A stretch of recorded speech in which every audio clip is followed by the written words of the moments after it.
Assalamualaikum warahmatullahi wabarakatuh. Kita bertemu kembali dengan kuliah daring ilmu alamiah dasar bersama saya Maizufan Khairul Arif.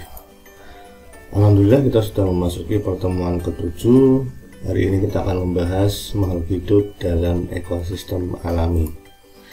Nah, ini ada beberapa contoh gambar dari makhluk hidup, baik manusia, hewan, kemudian tumbuhan maupun makhluk hidup bersel satu atau mikroorganisme. Lalu apa yang disebut dengan makhluk hidup? Jadi makhluk hidup merupakan suatu organisme yang dapat mempertahankan dirinya dari berbagai perubahan lingkungan dan dapat berkembang biak untuk melestarikan jenisnya. Makhluk hidup memiliki organisasi biokimia yang kompleks yang memungkinkan mereka untuk memproses zat dan memanfaatkan energi untuk merespon perubahan di sekitarnya. Dalam dunia biologi, yang termasuk golongan makhluk hidup adalah mikroorganisme seperti bakteri, tumbuhan, hewan, dan manusia. Sedangkan virus tidak bisa digolongkan sebagai makhluk hidup karena virus tidak dapat berkembang biak secara sendiri. Atau dengan kata lain, dia memerlukan inang atau organisme lain yang ditempati. Virus juga tidak mampu bertahan hidup di luar inangnya.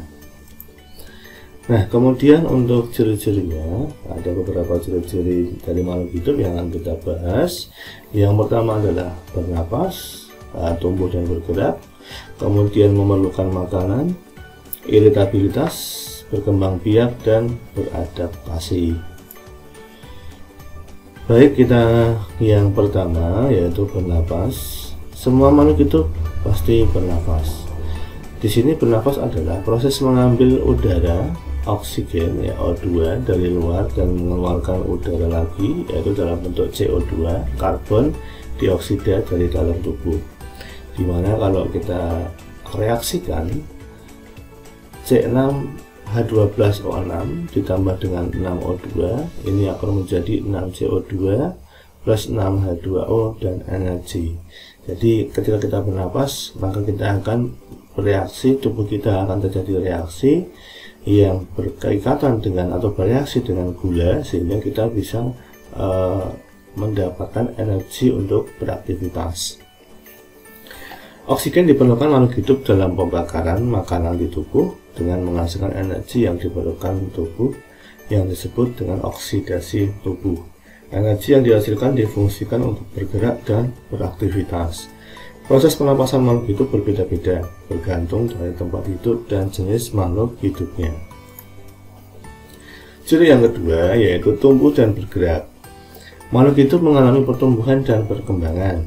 Pertumbuhan merupakan suatu proses bertambahnya jumlah sel tubuh suatu organisme yang disertai dengan penambahan ukuran, berat, serta tinggi yang bersifat irreversible, tidak dapat kembali pada keadaan semula. Pertumbuhan bersifat kuantitatif. Sedangkan perkembangan ini adalah proses diferensiasi, organogenesis, dan diakhiri dengan terbentuknya individu baru yang lebih lengkap dan dewasa. Perkembangan ini bersifat kualitatif.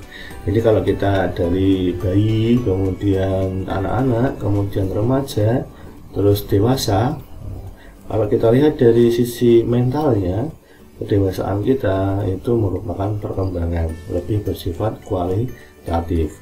Tapi kalau kita lihat dari ukuran tubuh, kemudian tinggi tubuh, ya, itu merupakan penambahan ukuran, ya, melebar atau ke samping, ke atas, itu adalah pertumbuhan. Dia bersifat kuantitatif, bisa kita hitung. Tapi untuk kedewasaan seorang itu merupakan kualitas dari individu itu sendiri.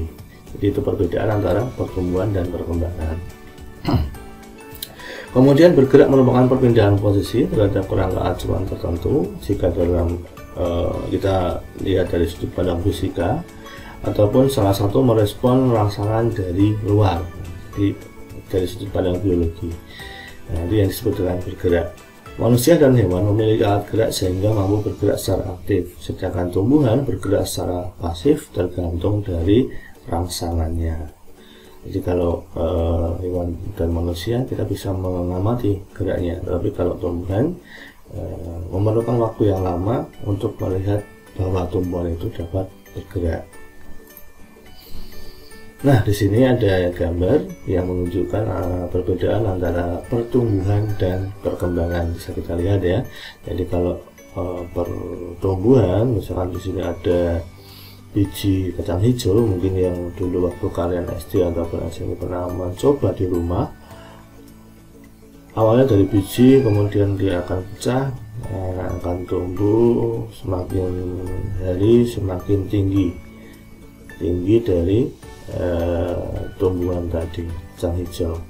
Nah, di sini adalah kalau tumbuhan di sini bersifat lebih ke pertumbuhan, karena kita tidak bisa melihat kualitas individu atau perkembangan mental dari tumbuhan. Jadi kalau hewan dan tumbuhan itu lebih cocok adalah tumbuh. Sedangkan manusia selain mengalami pertumbuhan juga mengalami perkembangan dari bayi, kemudian anak-anak, beranjak remaja, dewasa, kemudian mengalami siklus kembali ke masa tua. Nah, ini adalah suatu perkembangan yang dialami oleh makhluk hidup, yaitu terutama manusia. Ciri yang ketiga, makhluk hidup tentu saja dia memerlukan makanan. Jadi seluruh makhluk hidup membutuhkan makanan yang mengandung zat-zat makanan yang dibutuhkan oleh tubuh untuk memperoleh energi. Contohnya lemak, mineral, karbohidrat, dan protein. Fungsi makanan untuk makhluk hidup diantaranya adalah sebagai sumber energi atau tenaga, sebagai pembangun tubuh untuk tadi ya pertumbuhan. Kemudian yang ketiga adalah untuk menggantikan sel-sel tubuh yang rusak. Makhluk hidup yang membuat makanan sendiri melalui fotosintesis atau fotosintesa disebut dengan organisme autotrof. Sedangkan makhluk hidup yang tidak mampu membuat makanan sendiri disebut dengan heterotrof. Kita manusia itu termasuk heterotrof ya, bukan berarti kita bisa membuat masakan sendiri, beda lagi ya. Jadi kalau yang autotrof itu adalah tumbuhan yang mampu menghasilkan makanan sendiri. Nah, di sini makanan itu yang dimaksud apa? Nah, jadi di sini akan ada reaksi yang terjadi ketika tumbuhan melakukan proses fotosintesis, di mana dia mengambil unsur hara di dalam tanah dan air ya, 6H2O di sini. Kemudian dia menyerap karbon dioksida di udara plus 6 CO2, kemudian dengan cahaya matahari ditambah dengan klorofil akhirnya menghasilkan 6C6H12O6. Ini adalah gula atau karbohidrat yang dibutuhkan oleh makhluk hidup untuk sumber energi, ditambah dengan 6O2. Jadi oleh karena itu, kenapa kita harus memperbanyak tanaman atau tumbuh-tumbuhan di sekitar kita? Karena tumbuhan tadi dia mengikat CO2 atau mengambil CO2 dan menghasilkan oksigen yang berguna bagi selain bagi pernapasan kita, juga untuk mengurangi emisi karbon di udara. Nah, ini semua makhluk hidup memerlukan makanan ya. Kambing perlu makan, kita juga perlu makan, dan makannya juga harus gizinya seimbang ya, antara tadi lemak, karbohidrat, protein, mineral, dan sebagainya, vitamin ya, jadi harus lengkap. Selanjutnya adalah iritabilitas. Iritabilitas merupakan kemampuan menanggapi rangsangan pada makhluk hidup. Rangsangan itu dapat berupa rangsangan dari luar seperti cahaya, suhu, air, sentuhan, suara, bau, atau makanan. Sedangkan rangsangan dari dalam tubuh seperti ingin buang air kecil karena kandung kemih penuh dengan urin, ataupun rasa lapar dan haus. Nah, di sini ada dua gambar, di mana yang satunya adalah ingin buang air kecil, sehingga ada rangsangan dari dalam tubuh yang membuat tubuh ingin mengeluarkan sisa dari pencernaan dari dalam tubuh kita. Nah, kemudian yang satunya adalah ketika kita lapar maka kita butuh makan. Nah, jadi ada rangsangannya dari dalam tubuh kita. Kemudian ciri selanjutnya adalah berkembang biak. Berkembang biak atau reproduksi merupakan kemampuan dari makhluk hidup untuk menghasilkan keturunan. Perkembangbiakan dilakukan makhluk hidup untuk melestarikan jenisnya. Cara perkembangbiakan pada hewan terbagi dalam dua macam, yaitu secara generatif atau kawin dan secara vegetatif atau tak kawin. Sedangkan tumbuhan berkembang biak dengan berbagai cara, ada yang dengan biji, juga dapat berkembang biak dengan vegetatif. Contoh perkembangan vegetatif pada tumbuhan diantaranya adalah tunas, setek, cangkok, dan sebagainya. Nah, di sini ada beberapa jenis hewan ya. Ayam dengan bertelur, kemudian kucing dengan melahirkan. Nah, ini kuda. Kuda laut itu yang mengandung itu justru yang jantan. Jadi bukan yang betina yang mengandung. Ya, jadi jantan yang akan mengandung anak-anaknya. Nah, itu uniknya dari kuda laut. Selanjutnya ada adaptasi. Untuk bertahan hidup di lingkungannya, setiap makhluk hidup menyesuaikan diri dengan lingkungannya. Tempat hidup makhluk hidup dapat melakukan aktivitasnya disebut dengan habitat. Ya, jadi habitat itu adalah tempat di mana makhluk hidup itu dapat melakukan atau bisa melakukan aktivitasnya dengan optimal. Itu habitat. Misalkan kalau ayam kamu taruh di sungai, dia akan kesusahan. Ya, jadi habitatnya masing-masing. Jika makhluk hidup tidak bisa menyesuaikan diri dengan lingkungannya, maka akan mati dan atau harus berpindah ke lingkungan yang baru yang cocok dengan aktivitas dan jenis makanannya. Nah, kemudian kita ke ekosistem. Jadi ekosistem di sini adalah suatu kesatuan dinamis yang terdiri dari komunitas berbagai spesies yang berinteraksi dengan lingkungannya, baik lingkungan biotik maupun abiotik. Jadi ini satu paket ya, kesatuan dinamis dari beberapa komunitas. Nanti kita akan bahas urutan atau apa namanya piramidanya dari yang paling bawah sampai yang paling tinggi. Jadi di sini ada terdiri dari lingkungan biotik maupun abiotik yang di situ terjadi aliran materi dan energi. Salah satu cara pendekatan dalam mempelajari makhluk hidup disebut dengan ekologi, di mana ekologi adalah ilmu yang mempelajari hubungan timbal balik atau interaksi antara makhluk hidup dengan lingkungannya, baik biotik maupun abiotik. Ekologi di sini berkepentingan dalam menyelidiki interaksi organisme dengan lingkungannya. Pengamatan ini bertujuan untuk menemukan prinsip-prinsip yang terkandung dalam hubungan timbal balik tersebut. Dalam studi ekologi digunakan metode pendekatan secara menyeluruh pada komponen-komponen yang berkaitan dalam suatu sistem. Oleh karena itu, ruang lingkup ekologi berkisar pada tingkat populasi, komunitas, ekosistem yang saling mempengaruhi dan merupakan suatu sistem yang menunjukkan kesatuan. Kita mulai dari faktor biotik. Di sini faktor biotik adalah faktor hidup yang meliputi semua makhluk hidup di bumi, baik tumbuhan maupun hewan.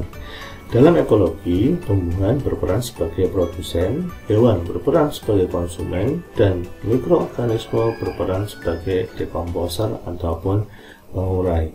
Faktor biotik juga meliputi tingkatan-tingkatan organisme yang meliputi, nah ini urutannya nih, individu berkumpul jadi populasi, populasi berkumpul jadi komunitas, komunitas jadi ekosistem, dan ekosistem jadilah biosfer yang sudah kita pelajari di pertemuan sebelumnya. Jadi tingkatan-tingkatan organisme makhluk hidup tersebut dalam ekosistem akan saling berinteraksi, saling mempengaruhi, membentuk suatu sistem yang menunjukkan kesatuan. Kita mulai dari yang paling rendah ya, individu. Nah, di sini ada individu nih.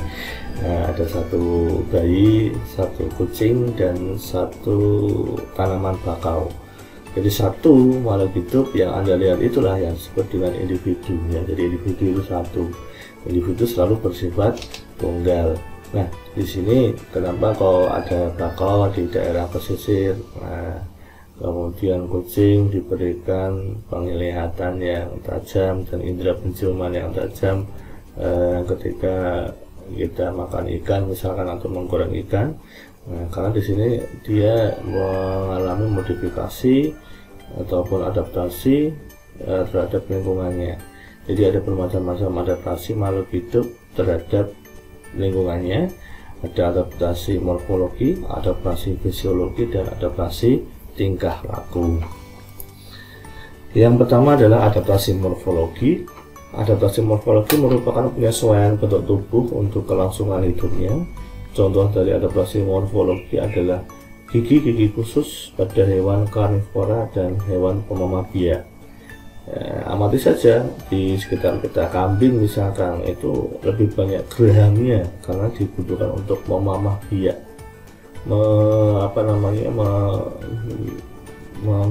mengunyah rumput-rumputan. Berbeda dengan hewan karnivora, macan misalkan, atau kita susah ya untuk melihat gigi macan. Kucing di situ lebih banyak taringnya daripada gerahamnya. Jadi ini merupakan adaptasi morfologi. Kemudian moncong pada terenggiling untuk mencari serangga, rayap dan sebagainya yang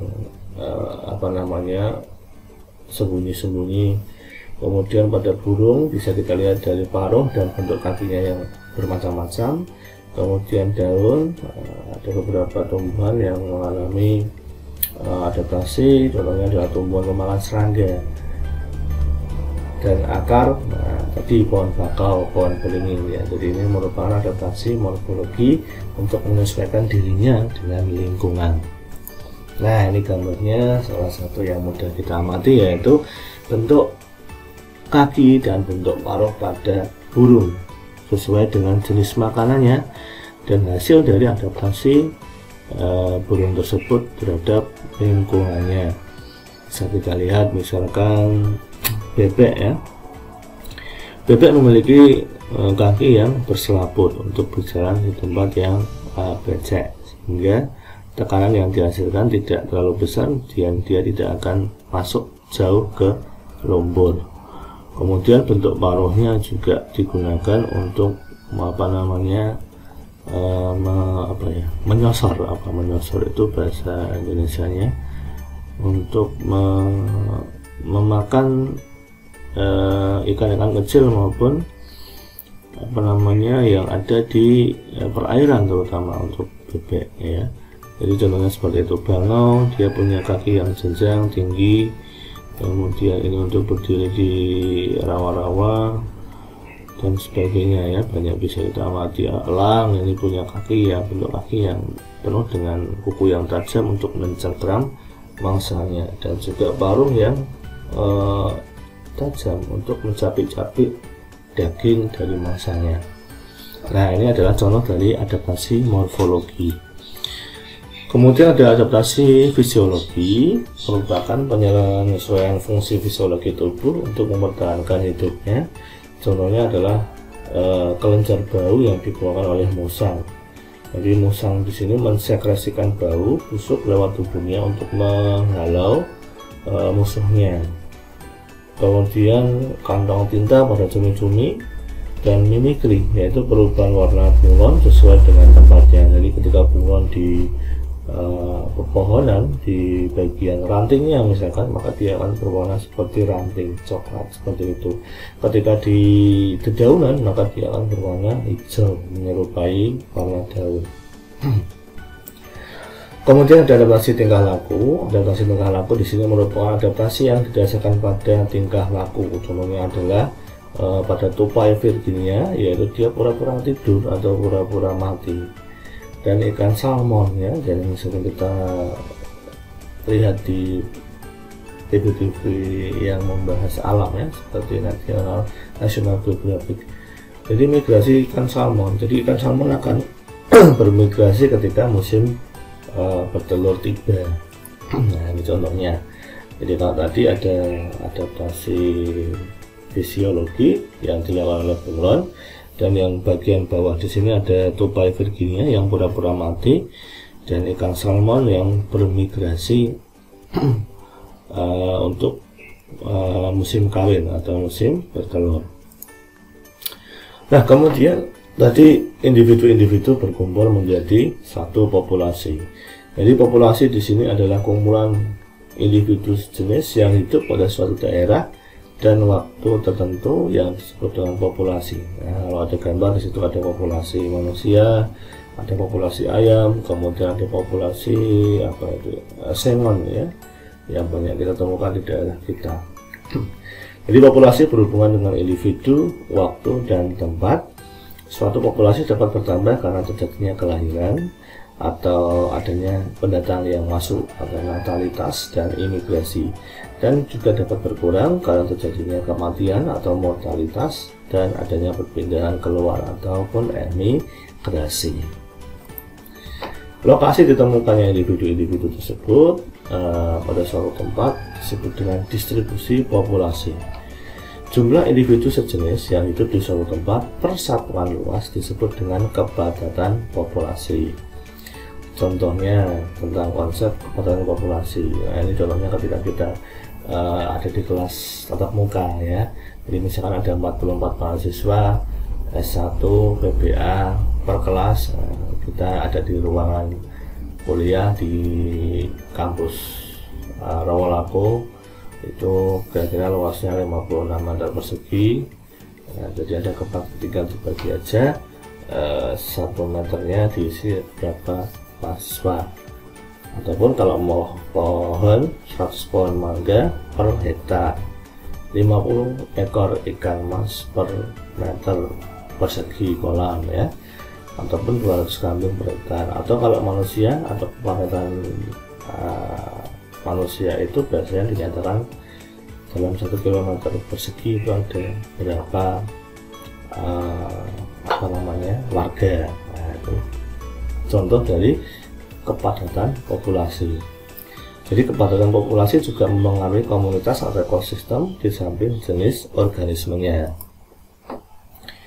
Bentuk interaksi antar populasi, jadi ketika tadi kita bahas individu cuma satu tok, sedangkan populasi dia lebih dari satu individu, sehingga akan terjadi interaksi di dalam populasi tersebut ataupun antar populasi.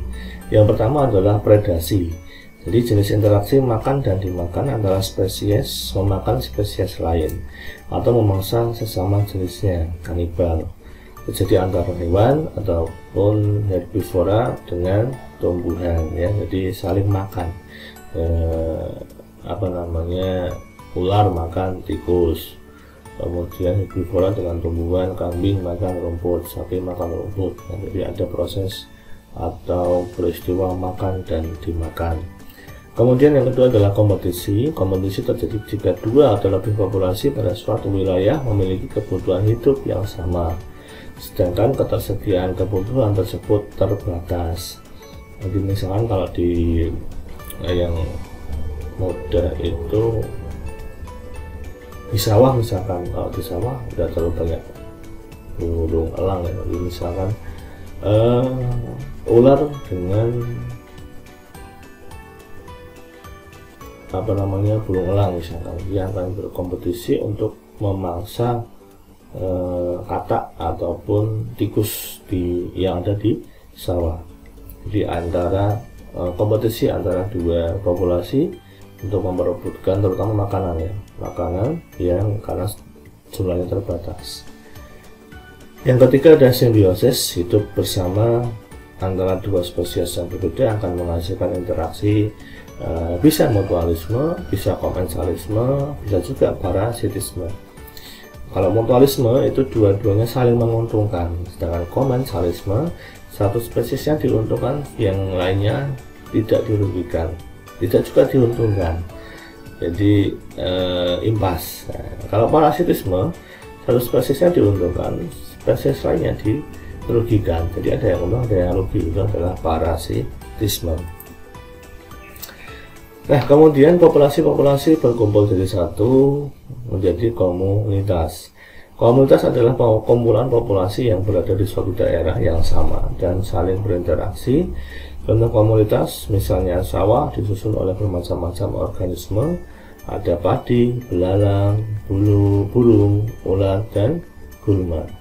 Komunitas sungai terdiri dari ikan, ganggang, zooplankton, fitoplankton, dan dekomposer. Jadi antara komunitas sungai dan sawah terjadi interaksi dalam bentuk peredaran nutrisi atau nutrien dari air sungai ke sawah dan peredaran organisme hidup dari kedua komunitas tersebut. Jadi yang tadi saya katakan akan ada aliran energi atau aliran materi ya. Jadi ketika air sungai mengairi sawah, maka nutrisi yang ada di air sungai akan juga terbawa ke sawah, dan sebaliknya ketika sawah kita berikan pestisida terus, kemudian pupuk, zat kimia, kemudian dia akan mengalir. Dan ketika sawah itu kan enggak ketika mengairi sawah juga tidak berhenti di satu petak ya, tapi juga saling mengalir ke petak-petak yang lain, maka akan terjadi aliran nutrisi ataupun aliran tadi. Kalau misalkan banyak zat-zat kimianya juga akan mengalir dengan bersamaan dengan air. Nah, itu yang dimaksud dengan aliran energi dan materi. Salah satu ciri komunitas adalah adanya keanekaragaman spesies dan pola penyebarannya. Semakin beraneka ragam spesies menyusun suatu komunitas, maka semakin tinggi organisasinya. Semakin dewasa komunitas tersebut ataupun semakin stabil komunitas tersebut. Terpeliharanya ke satu komunitas tergantung pada aliran energi melalui pelaku rantai makanan dalam komunitas tersebut. Setiap komunitas memiliki pelaku rantai makanan seperti berikut. Yang pertama, harus ada produsen, yaitu jenis makhluk hidup yang berhijau daun yang mengubah energi cahaya menjadi energi kimia. Kemudian ada konsumen pertama. Konsumen pertama kita sebut dengan herbivora, memakan tumbuh-tumbuhan, yaitu organisme yang memakan tumbuhan. Kemudian konsumen kedua, karnivora, biasanya satu organisme pemakan herbivora, dan konsumen ketiga, karnivora pemakan karnivora yang lainnya. Namun ada organisme yang secara fungsional termasuk konsumen pertama, kedua, dan ketiga. Lalu yang paling serakah ya, dengan kata lain yaitu manusia. Jadi kita makan segalanya, tumbuhan kita makan, kemudian daging kita makan, telur kita makan ya. Jadi kita sebagai konsumen pertama, kedua, ketiga. Kemudian ada parasit, yaitu organisme yang mendapat makanan yang telah dicerna oleh organisme lain di tempat dia hidup. Di dalam tubuh kita juga ada parasit ya, cacing misalkan. Kemudian ada pemakan bangkai, hewan yang hidup dari kotoran atau tumbuhan yang sudah membusuk. Dan pengurai, bakteri mikroba yang menguraikan organisme atau sampah organik yang melepaskan zat kimia atau panas ke lingkungan untuk kemudian diserap kembali oleh tumbuhan hidup. Nah, ini contohnya aliran energi dalam rangka makanan ya. Padi ya, dimakan belalang, belalang dimakan katak, katak dimakan ular, ular dimakan elang. Jadi di sini akan ada aliran energi. Awalnya energinya dihasilkan dari tumbuhan, kemudian berpindah ke belalang, berpindah ke katak, ke ular, dan terakhir di elang. Elang nanti juga akan mati, kemudian diuraikan oleh dekomposer. Interaksi antar komunitas cukup kompleks karena tidak hanya melibatkan organisme, tapi juga aliran energi dan makanan. Interaksi antar komunitas dapat kita amati misalnya pada daur karbon. Daur karbon melibatkan ekosistem yang berbeda, misalnya laut dan darat. Nah, ini lihat kita daur karbon ya. Jadi diawali dari kita lihat dari mana dulu ya. Dari atmosfer aja ya. Jadi di atmosfer itu akan terjadi proses fotosintesis. Nah, jadi fotosintesis yang di sini ya, atmosfer. Fotosintesis ya, jadi kita mengeluarkan CO2, sedangkan CO2 itu ditangkap ataupun dipakai oleh tumbuhan. Di sini ada alga yang untuk menghasilkan oksigen maupun makanan sendiri, sehingga nanti akan dikonsumsi. Ini yang terjadi di komunitas perairan. Kemudian akan terjadi daur karbon menjadi endapan. Endapan ini diuraikan oleh bakteri, dan bakteri unsur hara, dia akan menjadi unsur hara, yang bermanfaat bagi tumbuhan menyerap CO2, kemudian melepaskan oksigen. Kemudian dari aktivitas industri juga menghasilkan karbon dioksida, jadi akan ada daur karbon. Jadi di sini tumbuhan memegang peran penting dalam menjaga daur karbon agar tetap seimbang di alam. Jadi memang ya tetap akan ada karbon terus. Yang penting adalah keseimbangan alam yang menjadi titik poin dari kehidupan ini. Kemudian komunitas-komunitas berkumpul jadi ekosistem. Dalam ekosistem, makhluk-makhluk hidup saling berinteraksi baik di antara makhluk-makhluk hidup itu sendiri atau sama lain maupun dengan lingkungannya. Pengaruh lingkungan terhadap makhluk hidup yang di sana disebut dengan sebagai aksi. Sebaliknya, makhluk hidup mengadakan reaksi terhadap pengaruh yang tadi. Pengaruh makhluk hidup yang satu terhadap yang lainnya disebut dengan koagasi. Interaksi inilah yang menyebabkan kehidupan dapat terjadi. Artinya kehidupan ini hidup karena masing-masing komponen saling berinteraksi untuk melengkapi kebutuhan hidupnya. Menurut pembentukannya, ekosistem dibedakan menjadi ekosistem alami dan ekosistem buatan. Ekosistem alami merupakan ekosistem yang terbentuk dengan sendirinya. Artinya, ekosistem ini terbentuk akibat dari hasil interaksi antar komponen abiotik dan komponen biotik tanpa ikut campur tangan manusia. Perubahan yang terjadi pada komponen abiotik dapat mempengaruhi komponen lainnya. Keseimbangan antara komponen abiotik dan biotik sangat diperlukan untuk menjaga kelestarian suatu ekosistem, termasuk komponen yang ada di dalamnya. Kerusakan habitat yang disebabkan oleh alam ataupun tangan manusia dapat merusak keseimbangan yang telah terbentuk. Contohnya adalah ekosistem darat dan ekosistem perairan. Ekosistem darat, jadi luasnya daratan yang terbentang di muka bumi ini menyebabkan berbagai macam ataupun keragaman ekosistem yang terbentuk.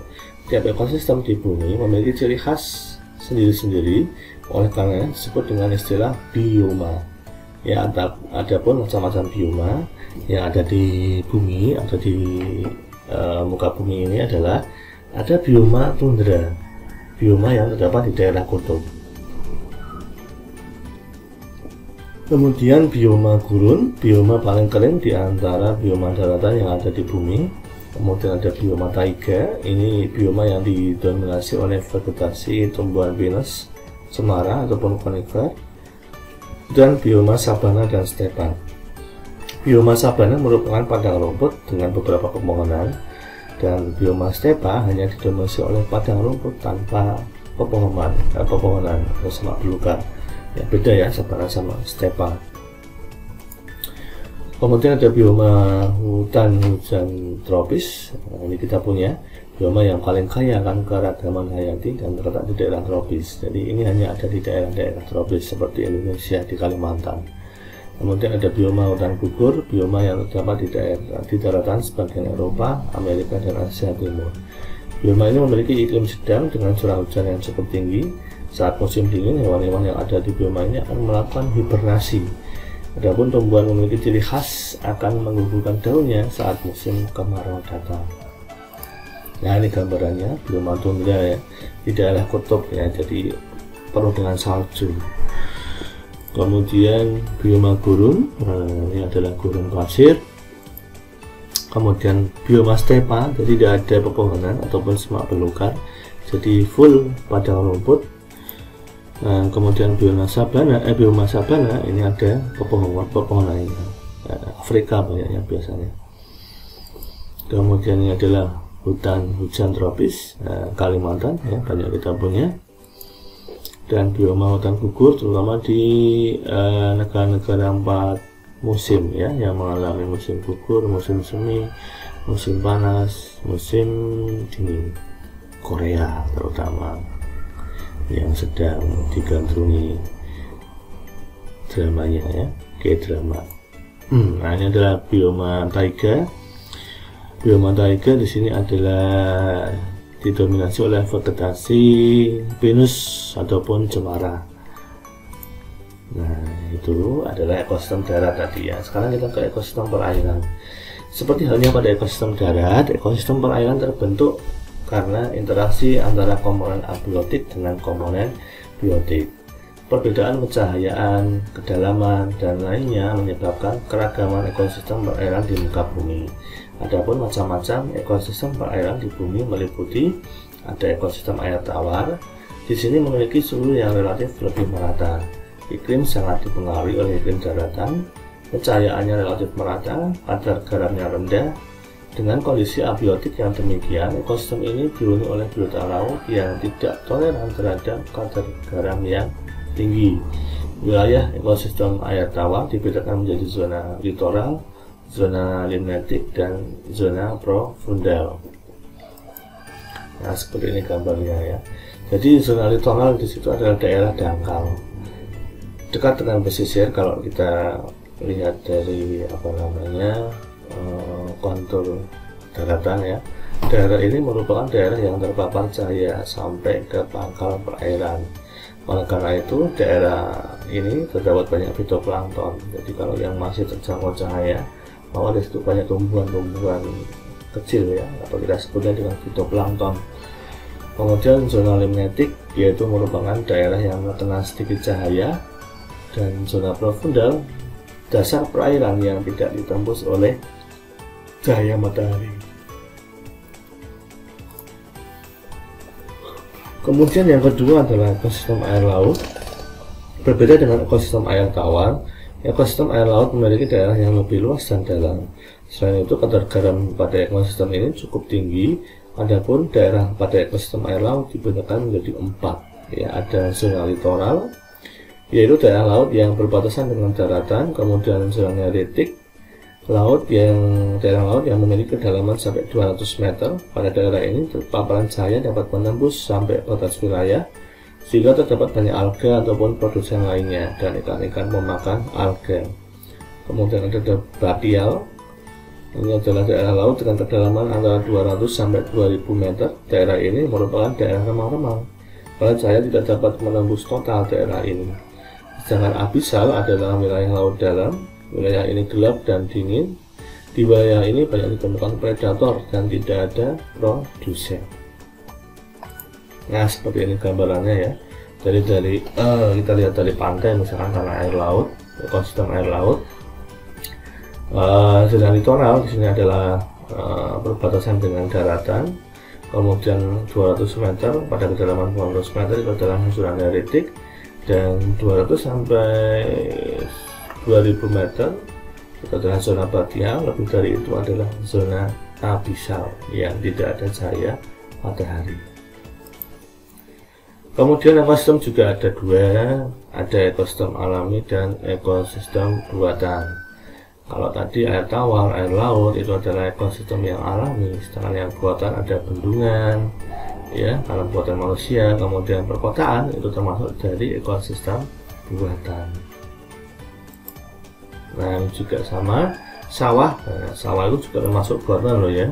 Jadi karena didesain oleh manusia untuk menghasilkan padi ataupun tanaman-tanaman produktif, dan kebun binatang juga termasuk ekosistem buatan yang dibuat manusia untuk melestarikan berbagai jenis flora dan fauna.